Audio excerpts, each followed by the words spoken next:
Hey, everybody, welcome back to the podcast. This is a special edition. It's not really a Buck IQ. It's like one.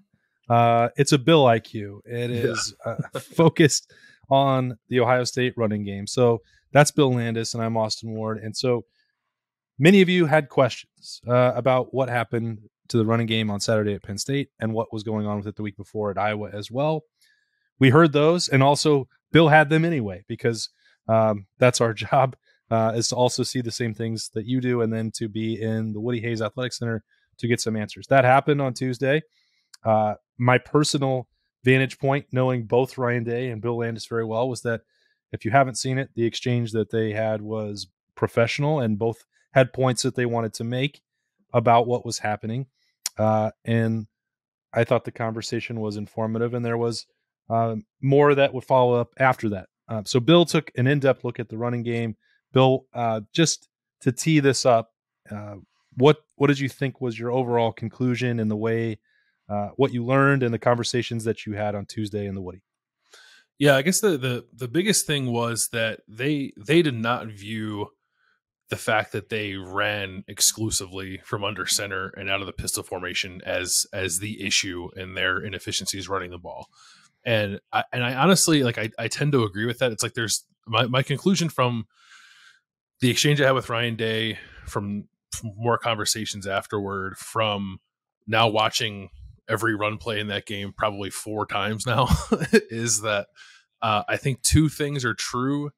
The issues in that game, I think, were not necessarily born out of tendencies, but I also think that is still a potential issue down the road. So I'm in the camp of they need to be a little less predictable out of those formations, but I am in agreement that the negative and 0-yard gains that we did see, I think, were more of a byproduct of lack of execution than they were anything else. And that's what I tried to dive into with these plays that we're going to see in a bit. There's a couple of the bad ones, there's a couple of the good ones. But I think, they kind of go hand in hand. And I think you sort of see what Ohio State was trying to do running the ball in that game. It just wasn't always effective. But it's one of those things, too, where we get so worked up after a game, the emotions are riding high. And your analysis now 3 or 4 days removed from it, I think, is a little different than it is in the moment. Yeah, so there were a couple things. I went back just through the conversation with Ryan Day, not just to your questions, but some others that were asked, including some of my own. Ryan Day was not trying to make excuses. He called that loser talk. Those are his words. But the justification or rationalization was that it tended to be one guy on each play, and not always the same one, that was maybe missing one assignment that could allow that to spring. I don't think that he was specifically talking or singling out TreVeyon Henderson. We saw other things that sometimes it would be, it looked like Matthew Jones live on Saturday with missing a block or two. We saw, people weren't, or there were times that Cade Stover with perimeter blocking wasn't great. It wouldn't be fair to say it's just one person. I have talked critically of TreVeyon Henderson and some vision issues that I've seen. Did that, I guess the question is, did that justification that it was just seemingly one guy and not anything consistent, did that ring through in your more thorough evaluation? Yeah, for the most part, but I think that makes it almost more frustrating because, for instance, you'll watch a play where you think TreVeyon Henderson should have picked a different running lane, and maybe you want to pin that play on him. And then the next play, he picks the correct running lane, and there's a breakdown on the backside of the play that causes him to get tackled in the backfield. So I think it probably makes it more difficult to fix, honestly, when it's not just the same thing that's going wrong over and over again. I do think there are some vision things with TreVeyon that I tried to touch on in the plays here. But there are offensive line things as well that I think need to be cleaned up. And it's a little puzzling to me, although I maybe it does make sense. Right when they went into the bye week, Ryan Day did not seem particularly concerned that they might lose some momentum in that week off. But they were so good and so on point, executing things really well when running the football in the 4 weeks prior to that week off, that then they came out of it and sort of lost all of it. So maybe there's something that was lost there, and they have time to get it back now. But that's just my opinion. It's what it is. I think if you're if you're watching it and you think running 100% of the time is ridiculous out of these formations, like I agree with that. And if you want to pin it on that, you can certainly pin it on that. But I think it's more nuanced than that. And that's some of the things I tried to highlight here. All right. So it's not the same format, as I said, as Buckeye Q. Bill was working on this for a very in-depth, comprehensive piece that you can read for our subscribers at ohiostate.rivals.com. I cannot encourage you enough to check that out. These videos that you're about to see here, if you want to read and then refer back to that, they will be included with the story. You can try right now a 30-day free trial at ohiostate.rivals.com using the code DTE30. Again, it's a great story. Bill spent basically the last 24 hours going through the Ohio State running game to get this for you. So we want to present this in a new way. Bill's doing that. The videos, again, are not the same as a Buckeye Q, but we hope you enjoy it anyway. And if you need more, you can read his work there at ohiostate.rivals.com. So without further ado, let's roll Bill's tape. So this is the kind of play that I think is driving Ohio State fans crazy at the moment. It's a little predictable. The ball is on the right hash. Ohio State is under center. If you've watched the Buckeyes play enough this year, you can reasonably assume that they're going to run some version of a stretch play into the boundary. In this case, being under center is probably just going to be, a straight kind of wide zone run to the right. Cade Stover, the tight end, is aligned to the right side. He and the entire offensive line are going to block down with zone steps into the short side of the field. And Penn State looks like it's ready for that. They do their scout work too. So there's 7 guys in the box here, 4 down linemen, 3 linebackers at the second level. Ohio State has 6 blockers. So there's a little bit of a numbers issue here, but I don't think that automatically means you shouldn't run the ball here. And again, not to kind of deflect, but I do think this is a matter of execution more than anything else, because I think the blocking here is pretty good. Ohio State has shown enough play action out of this look. They haven't done it. They did not do it in this game, which I think is maybe the biggest point of contention, is that they were in shock or pistol 4 times and under center 8 times and ran every single time without a play action. But they've done it enough. This is early in the game where you have to respect the boot of CJ Stroud. He can pull this ball away from Trevion Henderson, boot out, and then throw a pass. And you kind of see here the defensive end crashing down, number 20. He's held up by that. He's not immediately triggering downhill on Trevion Henderson. So I know people talk a lot about CJ Stroud's ability to run the ball and how that would help things. Well, this is a similar idea. You're stealing back numbers here by doing this. So there's 7 in the box, but then when number 20 hesitates here because he's worried about the boot action, you're back to having 6 in the box. So it's 6 defenders, it's 6 blockers, and that's what you want if you're Ohio State. And I think otherwise the blocking here is good enough. Sometimes it's not perfect. Maybe you don't want to see the right tackle DeJuan Jones get shoved into the backfield quite to the extent that he does, and Trevion does a nice job of navigating around that. But I think maybe my biggest issue with a play like this, and something Ryan Day has talked about, is in the games where Ohio State's run the ball really well, it's been well targeted, and I think that can mean a couple things. That can mean the offensive line identifying the right people and getting to the right blocks to help spring a run, but I also think it can mean the running back and where his aiming point is initially. And this maybe feels perhaps a hair too wide to me. Trevion Henderson really presses this wide, so then he has to navigate around the right tackle. But even when he does, like right here, he is around that block, and there is a seam. You can see it behind the blocks of Luke Whippler and Cade Stover there, the tight end. You see Parrish Johnson, the left tackle, kind of coming into the frame, ready to lead the way down that seam there. Like there's a window there, and it's hard to tell maybe from the TV copy here. If you were able to get a look at the All-22 film from the back view, it's even more dramatic, this seam. It's there for Trevion Henderson to hit, but when he goes to plant and hit that seam, he slips and he falls. There was no trip here. His feet just kind of gave out from underneath him. So I suppose you chalked it up to a lack of execution. The guy just kind of fell down, which is unfortunate. But this is a play where it's the kind of play where you feel like Ohio State's tipping its hand, and I think you can reasonably levy that criticism. But they are accounting for the extra guy in the box with the threat of a play action boot. They do gain the numbers back. It's 6-on-6. It's blocked well enough, and there's a seam there, and Trevion Henderson slips and falls. And that's not to put the blame on Trevion. I think it's just bad luck more than anything else. But I think sometimes we just look at the result of the play and see that this play was a stretch play into the boundary like they always run, and it went for 0 yards, and we think to ourselves, well, no duh, because everyone knew that play was coming. Even though Penn State probably did reasonably suspect that this play was coming, they still didn't defend it all that well. I think Ohio State executes much better than Penn State here up until the point where Trevion Henderson falls, but the problem is that he fell. So a run that honestly could have probably been a touchdown if he can get up that seam, instead goes for no yards because a guy slipped and fell on the turf. Here's another look at a play where you probably think to yourself, well, ball's on the hash, they're under center, they're going to run it into the boundary.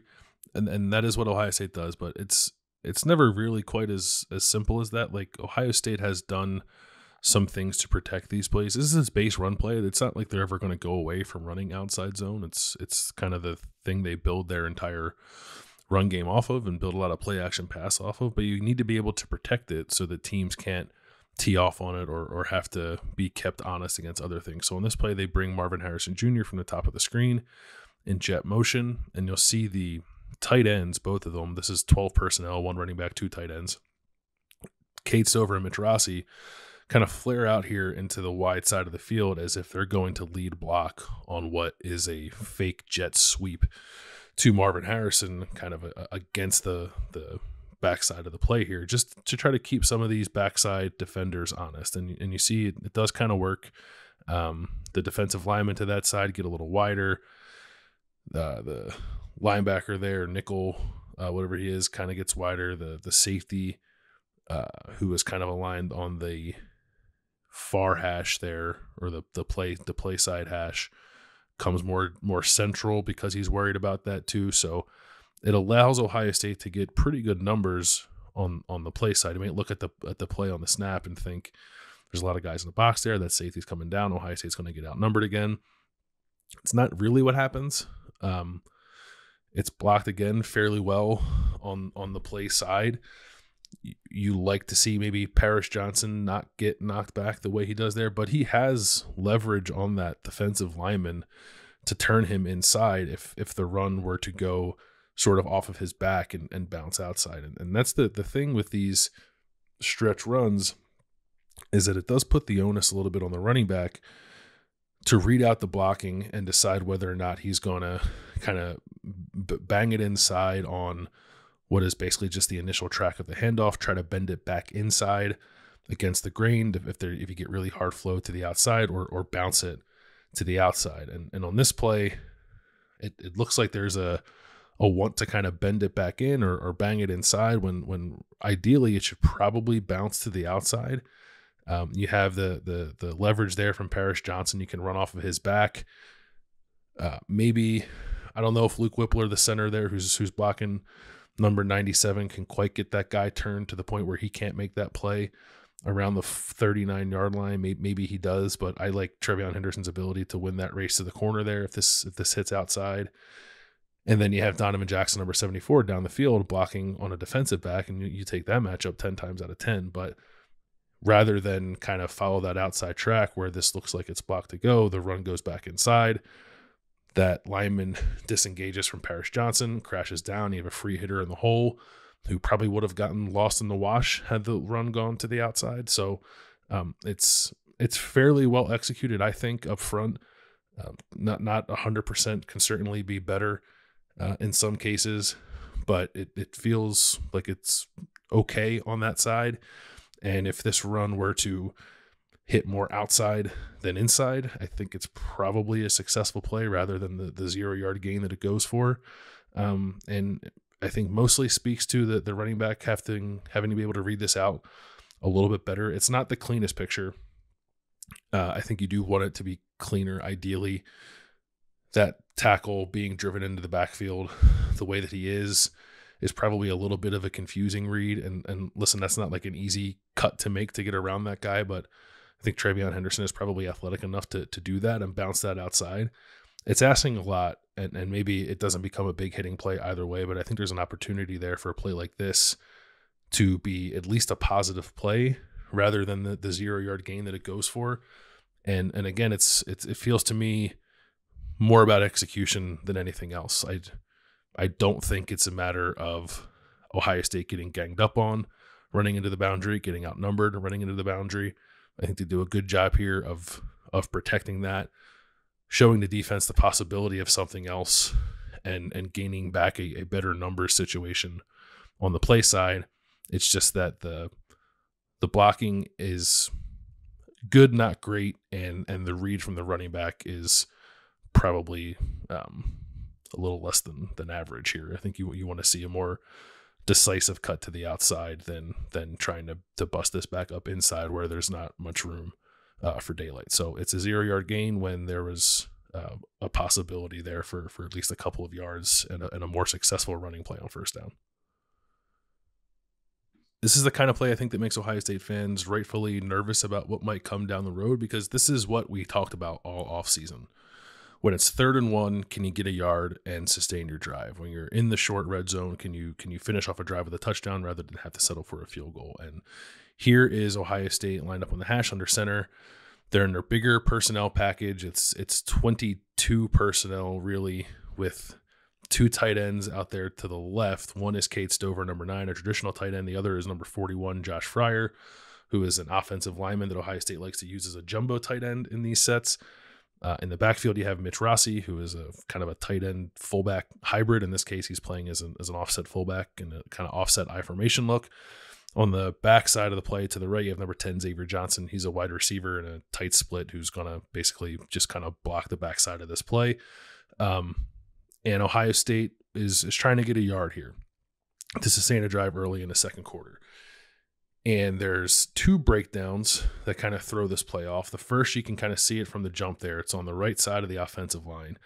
And number 91, that defensive tackle, makes a really good play just coming across the face of the guard, Matthew Jones. Now, I think ideally what you'd like here, if you're Ohio State, is for number 53, the center, Luke Whippler, to get a little piece of that guy before he climbs up to the second level so aggressively. Give Matt Jones a little bit of help and maybe knock that guy back toward the right side rather than just kind of free release and let that guy knife into the backfield as aggressively as he does. So it looks like it's just Matt Jones completely whiffing, and I suppose you can call it that, but I think if they could get a little bit of a double team combo there with the center, that would help negate that a little bit, but that doesn't happen.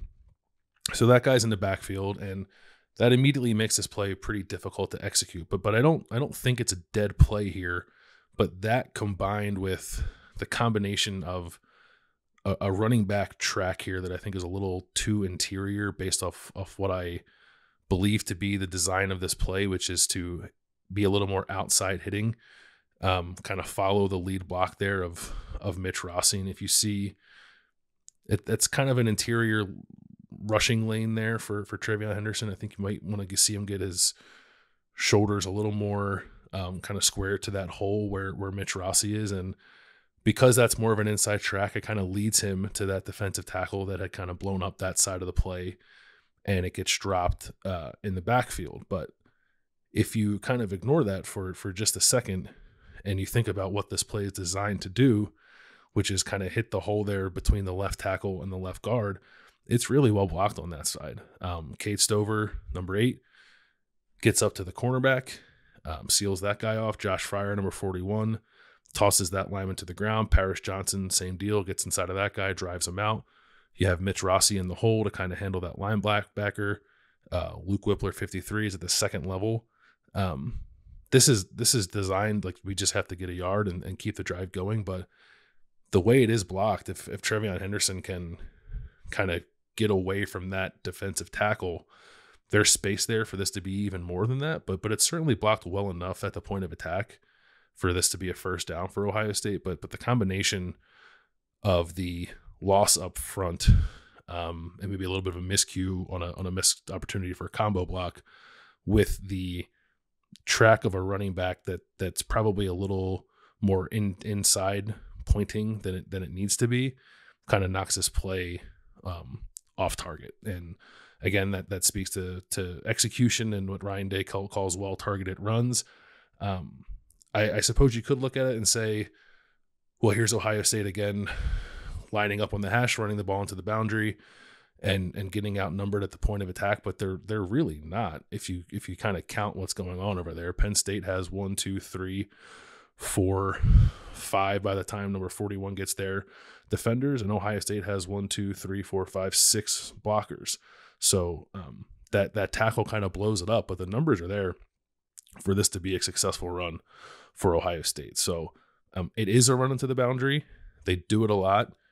I think they could benefit from doing more play action, but I don't think this play is a negative play simply because they decided to run the ball into the boundary. I think it's a negative play because you had a couple of miscues, things that could be cleaned up a little bit, which again speaks more to execution than anything else. But you're talking about a matter of inches here. Even, on that handoff exchange, if they almost look like they trip over each other, I think, because CJ Stroud's expecting that to hit a little wider than Trevion is. And for whatever reason, it hits inside. So really difficult, I think, for the running back once that guy gets as far into the backfield as that defensive tackle does. But it's well blocked on the front side of the play.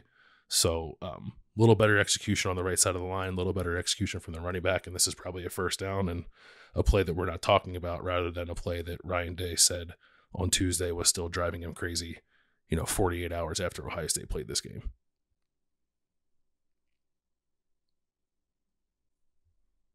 We've talked a lot about Trevion Henderson, and some of the tracks on these plays maybe can be a little better. I want to make sure to make the point that I'm not pinning all of the struggles running the ball on the decisions the running back makes.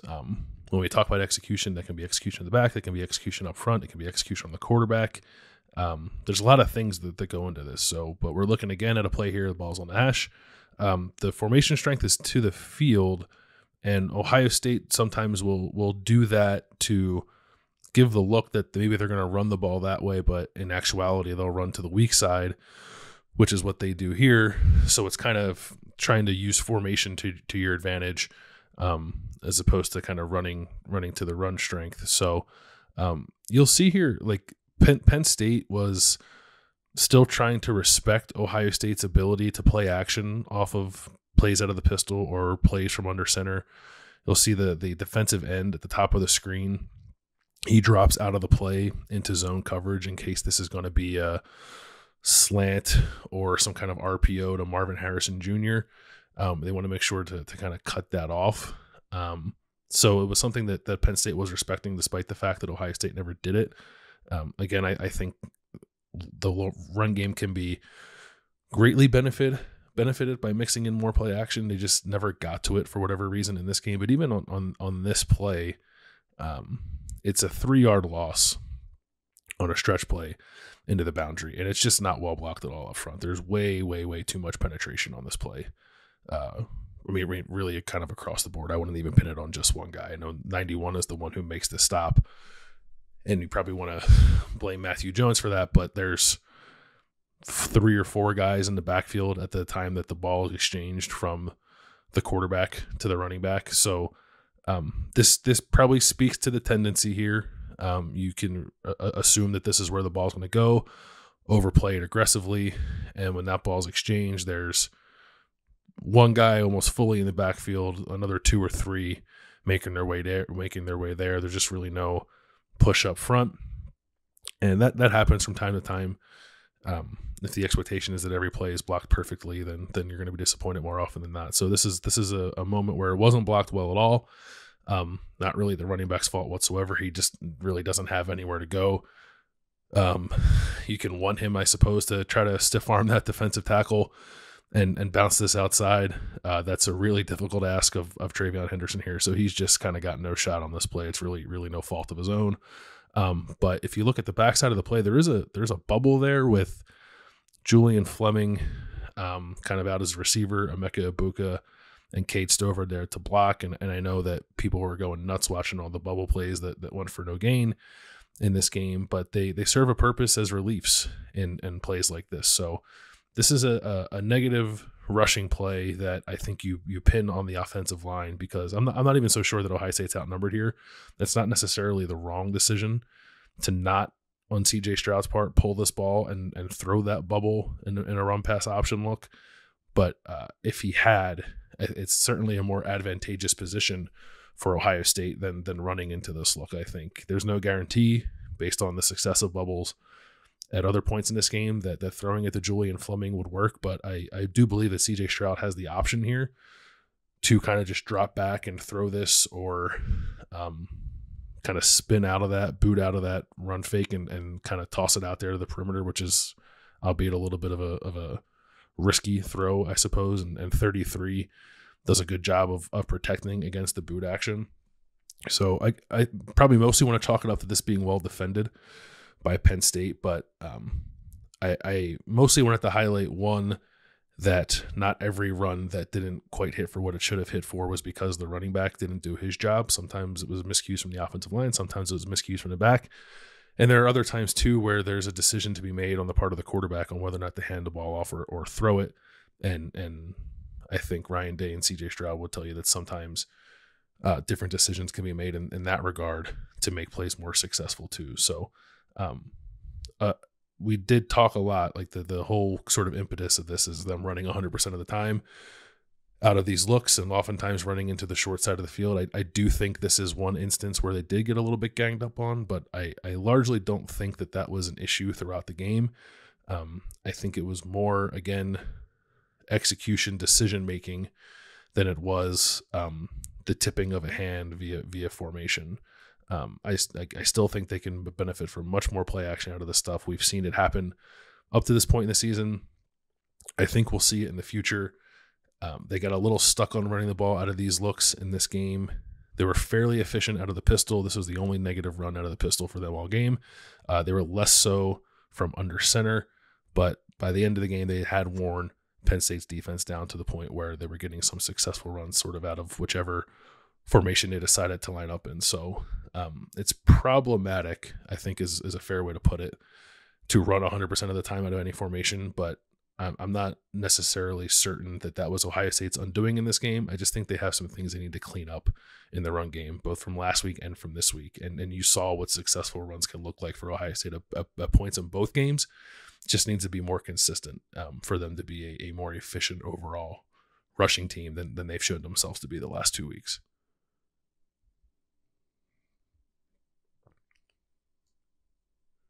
Running inside zone out of the pistol.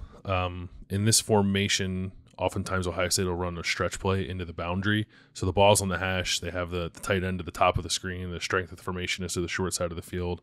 Ohio State quite often and successfully prior to the last 2 weeks has run an outside zone play, wide hitting run play up into the short side of the field here. And Penn State seems like it's expecting that. So if you watch the beginning of the play, the two down defensive linemen toward the top of the screen, number 99 and number 51, immediately shoot out to their left, basically jump over a gap. But that's what Ohio State is expecting. So they counter what they tend to do in this look, which is running outside, by running inside. So it's an inside zone play. You get a really good combination block from Luke Whippler, the center, and Matthew Jones, the right guard, on number 91 right there. And then you get a good kick out block from the left tackle, Paris Johnson, good enough kick out block.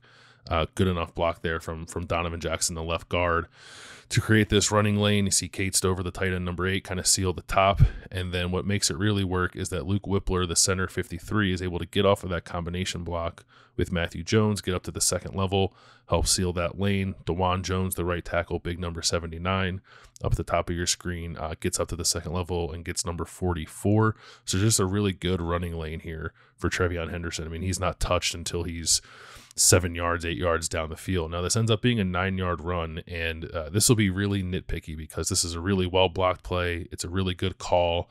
It's a good example, I think, of Ohio State breaking tendency by running inside zone out of the pistol, which is not something they've done a whole lot of this year, and they did it a few times with pretty good success in this game.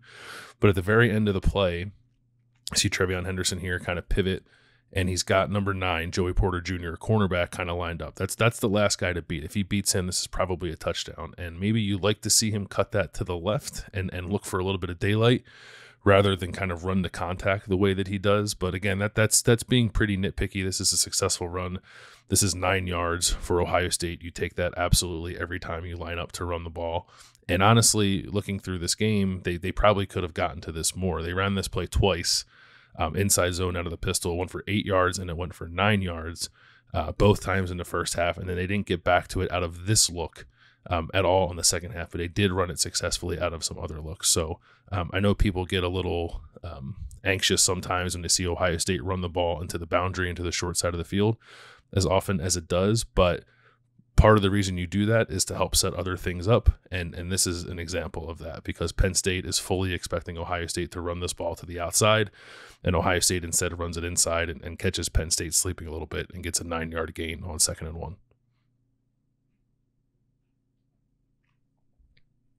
Here's another look at Ohio State running inside zone. This time it's out of the shotgun as opposed to the pistol like we saw earlier, but I think the idea is more or less the same. You see the ball starts off here. It's on the left hash. And again, Ohio State has a tendency to run this ball wide to the left in this case, and into the short side of the field. Not so much out of shotgun, but certainly out of pistol or from under center. But I think you can reasonably assume here with the alignment of the back, and this is something that Ryan Day talked a lot about, which is the reason they like to run out of the pistol and out of under center is because it creates the option of a two-way go for the running back. When you line up in the shotgun, you can really only go one way, and that's to the left here, the way that TreVeyon Henderson does. You can run a counter play that goes back the other way, or you can run a play like we've seen Ohio State run at times this year, where it's more of a toss to the same side as the running back. But most likely, and the defense is anticipating this, you're going to get run action opposite of the running back. And in this case, it's into the short side of the field where Ohio State likes to run. So I do feel like, again, you see Penn State kind of cheat that way. And that's influenced by the movement of the offensive line. You do have fairly solid movement here to the left. Not quite as dramatic as you would on a stretch play, but enough, I think, to influence the defenders and make them think that this is a stretch play or a play that's going to hit out wide outside of 77, the left tackle Paris Johnson, or maybe between him and the left guard Donovan Jackson. And the tempo helps here too. Ohio State had just hit 2 downfield pass plays and snapped the ball quickly. So Penn State is not 100% set at the snap. You can kind of see defenders moving around or just finishing getting down in their stance by the time the ball is snapped, and that helps as well. I think that probably helps in the biggest case here with the right guard Matthew Jones just kind of burying that defensive tackle into the ground. But that creates the initial running lane. So you have all this flow from the defense to the short side of the field. There's when TreVeyon Henderson gets the ball, there's 4 Penn State defenders on the outside of the hash mark there, and this play is hitting away from that. So all that's kind of taken care of. You sort of washed down 4 defenders already. So if you look on the play side, you have 2 offensive linemen or 2 blockers. You have DeJuan Jones and you have the tight end Cade Stover, number 8, and there's 3 defenders there. And this is really key. It's Cade Stover, number 8. So he gets this initial block on the defensive end. He doesn't hold it, but it's enough that guy can't get to TreVeyon Henderson. And then after that, Cade climbs up to the second level and gets this safety that's crashing down. It's just really, really good tight end work by Cade Stover. And then DeJuan Jones tosses that other second level defender aside, and you cannot ask for a better running lane than this if you're a running back.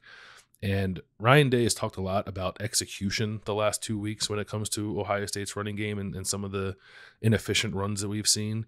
And I know there's a lot of consternation about running so often out of given formations. And I tend to agree with that. I am in the camp of running 100% out of the time out of any formation. Seems like it's not great process, but I'm not so sure that has had the greatest impact on what Ohio State has struggled to do running the ball the last 2 weeks. I really do think it is more about execution. And this is it's perfectly executed on this play. You can't ask for a better hold than that. The offensive line's job is to get this guy to the line of scrimmage and maybe 2 or 3 yards down the field before he's touched. Well, he doesn't get touched at all on a 41-yard touchdown run. And I'm not so sure that any running back in America can erase this angle that this safety appears to have, crashing down to try to keep this from getting out for a touchdown, but TreVeyon Henderson can do it. So he erases that angle, he gets to the sideline, and it's a 41-yard touchdown on what was arguably Ohio State's best executed running play of the game. I think by and large they executed inside zone quite well in this game, maybe a little better than they did with stretch, but it speaks to the value of running the stretch play as often as Ohio State does, I think, is that sometimes it can create a tendency for the defense to overplay those kind of looks, and then you get in a situation where you can run it inside, kind of against the grain, get them flowing wide to the short side of the field, and then the backside of the field is wide open for you to run a play like this, and it's a touchdown for the Buckeyes.